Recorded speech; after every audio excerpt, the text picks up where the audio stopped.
എല്ലാവർക്കും നമസ്കാരം. Teach from ഹാർട്ടിൻ്റെ പുതിയൊരു വീഡിയോയിലേക്ക് സ്വാഗതം. അപ്പോൾ നമ്മൾ പൊളിറ്റിക്കൽ സയൻസിലെ ആദ്യത്തെ 2 ചാപ്റ്ററിൽ നിന്നുള്ള പ്രധാനപ്പെട്ട ക്വസ്റ്റ്യൻസ് ആയിരുന്നു കഴിഞ്ഞ വീഡിയോ. മൂന്നാമത്തെ ചാപ്റ്ററിൽ നിന്നുള്ള പ്രധാനപ്പെട്ട ക്വസ്റ്റ്യൻസ് ഞാൻ പറഞ്ഞുതരാം. ഞാനൊരു കാര്യം പറയാം നിങ്ങളടുത്ത്. അതായത് നമ്മളൊരു 10 ചാപ്റ്ററോളം നമ്മുടെ ചാനലിൽ തന്നെ ചെയ്തിട്ടുണ്ടല്ലോ. പ്ലേലിസ്റ്റ് നിങ്ങൾ നോക്കി പഠിക്കുക. അപ്പോൾ ഞാൻ പ്രധാന ക്വസ്റ്റ്യൻസ് മാത്രമേ പറഞ്ഞു തരുന്നുള്ളൂ. നിങ്ങളത് അവിടെ പോയി നോക്കി പഠിക്കുന്നതായിരിക്കും നല്ലത്. കാരണം എന്നിട്ട് 11, 12 അത് മുതൽ പ്രധാനപ്പെട്ടത് ഞാൻ നിങ്ങൾക്ക് എന്ത് ചെയ്യാം, വിശദമായിട്ട് പറഞ്ഞു തരികയും കൂടി ചെയ്യാം. അപ്പോൾ മൂന്നാമത്തെ ചാപ്റ്റർ എന്താണ്? Distinction between society, nation, state and government. സമൂഹവും രാഷ്ട്രവും ദേശവും ഗവൺമെൻറ്റും തമ്മിലുള്ള വ്യത്യാസം. അതിൽ ഇമ്പോർട്ടൻ്റ് ആയിട്ടുള്ള ക്വസ്റ്റ്യൻസ് പറഞ്ഞുതരാം. ഏറ്റവും പ്രധാനപ്പെട്ട ക്വസ്റ്റ്യനാണ് കോൺസ്റ്റിറ്റ്യൂഷൻ. 2 മാർക്കിന് ചോദിക്കുന്ന ഒരു ക്വസ്റ്റ്യനാണ് കോൺസ്റ്റിറ്റ്യൂഷൻ എന്നാൽ എന്ത്. അതുപോലെ നിങ്ങളിത് ഞാൻ നേരത്തെ പറഞ്ഞിട്ടുണ്ട്, ക്ലാസ്സുകൾ നിങ്ങൾ അവിടെ പ്ലേലിസ്റ്റ് പോയി എടുത്ത് നോക്കി പഠിക്കണം കേട്ടോ. അതാണ് ഏറ്റവും നല്ലത്. അല്ലാതെ ഇതെല്ലാം കൂടി പറഞ്ഞു പോകുമ്പോൾ എന്ത് ചെയ്യില്ല, നമുക്ക് തീരില്ല. അതുപോലെ പ്രധാനപ്പെട്ട രണ്ടാമത്തെ ഒരു ക്വസ്റ്റ്യനാണ് സിറ്റിസൺഷിപ്പ് എന്താണെന്ന്, പൗരത്വം. അതും മുൻവർഷങ്ങളിൽ ചോദിച്ചിട്ടുള്ള ക്വസ്റ്റ്യനാണ്. മൂന്നാമത്തേത് ഏറ്റവും ഇമ്പോർട്ടൻ്റ് ആയിട്ടുള്ളതാണ്, what are the difference between state and government. പിന്നെ നാലാമത്തെ ഒരു ക്വസ്റ്റ്യനാണ് difference between state and society. ഇതെല്ലാം 2 മാർക്കിനൊക്കെ ചോദിക്കാൻ സാധ്യതയുള്ള ക്വസ്റ്റ്യനാണ്. അതുപോലെ തന്നെ ഇമ്പോർട്ടൻ്റ് ആയിട്ടുള്ളൊരു ക്വസ്റ്റ്യനാണ് difference between state and nation. അതും ഇതിലേറ്റവും പ്രധാനപ്പെട്ട ക്വസ്റ്റ്യനാണ്. ഇത്രയും എങ്കിലും ഈ ചാപ്റ്ററിൽ നിന്ന് നിങ്ങൾ മനസ്സിലാക്കി വയ്ക്കുക. നാലാമത്തെ ചാപ്റ്ററിൽ നിന്നുള്ള പ്രധാനപ്പെട്ട ക്വസ്റ്റ്യൻസ്, വാട്ട് ആർ ദ, നാലാമത്തെ ചാപ്റ്ററിൻ്റെ പേര് മേജർ പൊളിറ്റിക്കൽ തിയറീസ്, പ്രധാനപ്പെട്ട രാഷ്ട്രീയ സിദ്ധാന്തങ്ങൾ. അതിൽ നിന്നുള്ള ഏറ്റവും പ്രധാനമായിട്ടുള്ള ക്വസ്റ്റ്യൻ മേജർ പൊളിറ്റിക്കൽ തിയറീസ് ഏതൊക്കെയാണ്? 3 മേജർ പൊളിറ്റിക്കൽ തിയറീസ് എന്നുള്ള, അതായത് ലിബറലിസം, മാർക്സിസം, ഗാന്ധിസം. ഇത് മൂന്നും നിങ്ങൾ നന്നായിട്ട് മനസ്സിലാക്കണം. ഒന്നുകിൽ ലിബറലിസം അല്ലെങ്കിൽ മാർക്സിസം, ഗാന്ധിസം. ഇതിലൊന്ന് എല്ലാ വർഷവും മിക്കവാറും ഉറപ്പായിട്ട് ചോദിക്കുന്ന ക്വസ്റ്റ്യനാണ്. അപ്പോൾ ലിബറലിസം എന്താണ്? 2 മാർക്കിന് ചോദിക്കാൻ സാധ്യതയുള്ള ഒരു ക്വസ്റ്റ്യനാണ്. Define liberalism. ഇതെല്ലാം നമ്മുടെ പ്ലേലിസ്റ്റ് നോക്കിയാൽ നിങ്ങൾക്ക് നാലാമത്തെ ചാപ്റ്റർ എടുത്താൽ അതിലുണ്ടാവും. അടുത്തത് സർവോദയ. മുൻ വർഷങ്ങളിൽ ചോദിച്ചിട്ടുള്ള ഒരു ക്വസ്റ്റ്യനാണ്. സർവോദയ എന്ന് പറഞ്ഞാൽ എല്ലാവർക്കും ക്ഷേമം എന്നുള്ളതാണ് സർവോദയ എന്നതുകൊണ്ട് ഉദ്ദേശിക്കുന്നത്. അപ്പോൾ സർവോദയ. പിന്നെ നെക്സ്റ്റ് പ്രധാനപ്പെട്ട മറ്റൊരു ക്വസ്റ്റ്യനാണ് നാലാമത്തേത് മാർക്സിസം. ഇത് നിങ്ങൾ ഉറപ്പായിട്ട് പഠിക്കണം. 5 മാർക്കിന് ചോദിക്കാൻ സാധ്യതയുള്ള ക്വസ്റ്റ്യനാണ്. Explain Marxism. അത് ഒരു 5 മാർക്കിനോ 8 മാർക്കിനോ ചോദിക്കാൻ സാധ്യതയുള്ള ക്വസ്റ്റ്യൻ. അതുപോലെ തന്നെ മറ്റൊരു പ്രധാനപ്പെട്ട ക്വസ്റ്റ്യനാണ് ഗാന്ധിസം. അതും 5 മാർക്കിനും 8 മാർക്കിനും ചോദിക്കാൻ സാധ്യതയുള്ളത് ലിബറലിസം. ഇത് 3 ഇമ്പോർട്ടൻ്റ് ക്വസ്റ്റ്യനാണ് നാലാമത്തെ ചാപ്റ്ററിൽ നിന്നുള്ള. അഞ്ചാമത്തെ ചാപ്റ്ററിൽ വരുമ്പോൾ preamble and the salient features of the constitution of India. Indian ഭരണഘടനയുടെ ആമുഖവും അതിൻ്റെ സവിശേഷതകളും. അതിൽ കോൺസ്റ്റിറ്റ്യൂഷൻ എന്താണ്, അത് കഴിഞ്ഞ ചാപ്റ്ററിൽ നമ്മൾ പഠിച്ചതാണ്. പ്രയാമ്പിള്, ആമുഖം എന്താണെന്ന് അതും പഠിച്ചിരിക്കുക, ഇമ്പോർട്ടൻ്റ് ആയിട്ടുള്ളതാണ്. പിന്നെ നമ്മുടെ രാഷ്ട്രത്തിൻ്റെ തലവൻ ആരാണെന്ന് ചോദിച്ചാൽ അറിയാലോ, രാഷ്ട്രപതിയാണ്.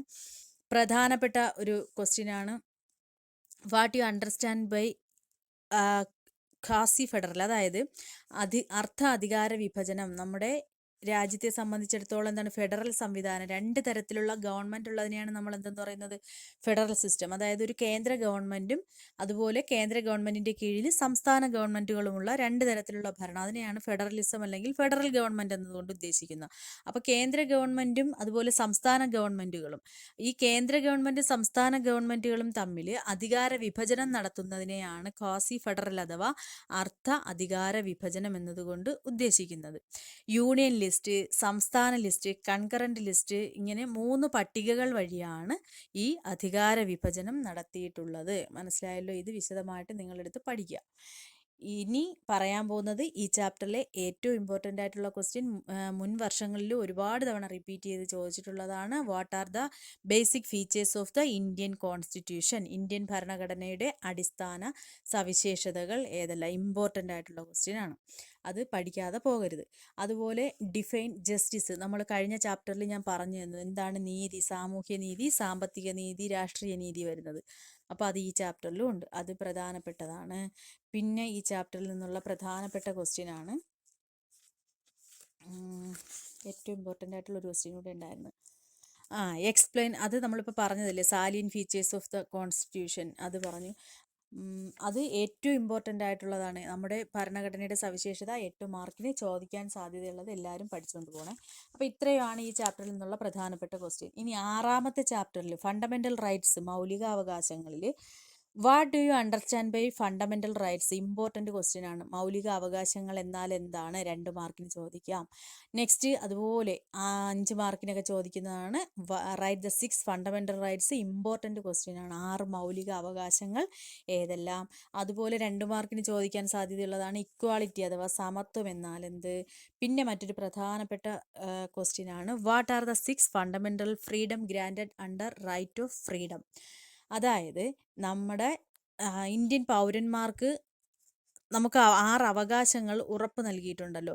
അപ്പോൾ 19ാം വകുപ്പിൽ ഇന്ത്യൻ പൗരന്മാർക്ക് നൽകിയിട്ടുള്ള 6 അവകാശങ്ങൾ, അത് സ്വാതന്ത്ര്യത്തിൻ്റെ അടിസ്ഥാനത്തിൽ നൽകിയിട്ടുള്ള 6 അടിസ്ഥാന അവകാശങ്ങൾ ഏതെല്ലാം? അതും ഇമ്പോർട്ടൻ്റ് ആയിട്ടുള്ളൊരു ക്വസ്റ്റ്യൻ ആണ്.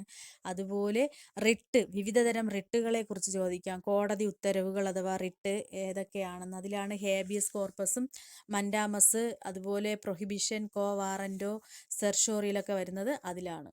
അപ്പോൾ സെർഷ്യോററി, കോ വാറൻറ്റോ ഇതെല്ലാം വരുന്നത് അതിലാണ്. അപ്പോൾ ഇതൊക്കെ ഒന്ന് നോക്കി വയ്ക്കുക. ഇനി നെക്സ്റ്റ്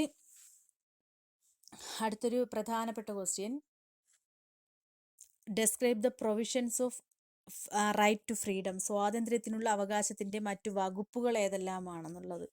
അത് എന്താണ്? കുറ്റകൃത്യങ്ങൾക്കെതിരെയുള്ള അത് വരുന്നുണ്ടല്ലോ, അന്യായമായ ശിക്ഷയ്ക്കെതിരെയുള്ള അവകാശം, അതുപോലെ വ്യക്തി സ്വാതന്ത്ര്യം, ജീവിത സ്വാതന്ത്ര്യം, അതൊക്കെ വരുന്നത് അതിലാണ്. അന്യായമായ ആരെയും അറസ്റ്റ് ചെയ്യാനോ തടങ്കലിൽ വെക്കാനോ പാടില്ല. അതെല്ലാം വരുന്നത് ഏതിലാണ്? ഈ പറഞ്ഞ ക്വസ്റ്റ്യനിലാണ്. Describe the provisions of right to freedom അതിൽ വരുന്നതാണ്.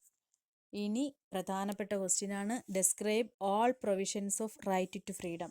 ഭരണഘടനയിൽ ഉറപ്പുവരുത്തിയിട്ടുള്ള സ്വാതന്ത്ര്യത്തിന് വേണ്ടിയുള്ള 6 തരത്തിലുള്ള വ്യവസ്ഥകൾ. അതിൽ വരുന്നതാണ് സംഭാഷണ സ്വാതന്ത്ര്യത്തിനും ആവിഷ്കാര സ്വാതന്ത്ര്യത്തിനുമുള്ള അവകാശം, നമുക്ക് സമ്മേളന സ്വാതന്ത്ര്യം, സംഘടനാ സ്വാതന്ത്ര്യം, അതുപോലെ ഇന്ത്യയിൽ എവിടെയും സഞ്ചരിക്കാനുള്ള സഞ്ചാര സ്വാതന്ത്ര്യം, പാർപ്പിട സ്വാതന്ത്ര്യം, തൊഴിൽ, വ്യാപാരം, വാണിജ്യം, വ്യവസായം എന്നിവയ്ക്കുള്ള സ്വാതന്ത്ര്യമൊക്കെ അതിലാണ് വരുന്നത്. നെക്സ്റ്റ് ഏറ്റവും ഇമ്പോർട്ടൻ്റ് ആയിട്ടുള്ള മറ്റൊരു ക്വസ്റ്റ്യൻ ആണ് explain the right against exploitation. ചൂഷണത്തിനെതിരെയുള്ള അവകാശത്തെക്കുറിച്ച് എഴുതാൻ മുൻ വർഷങ്ങളിൽ ചോദിച്ചിട്ടുള്ളൊരു ക്വസ്റ്റ്യൻ ആണ്. ഇനി പറയാൻ പോകുന്നതും ഏറ്റവും ഇമ്പോർട്ടൻ്റ് ആയിട്ടുള്ള ക്വസ്റ്റ്യൻ എന്താണ്? How does the right to freedom of religion help in establishing a secular polity in India? ഇന്ത്യയിൽ മതനിരപേക്ഷത നിലനിർത്താൻ മത സ്വാതന്ത്ര്യത്തിനുള്ള അവകാശം എങ്ങനെ സഹായിക്കുന്നു?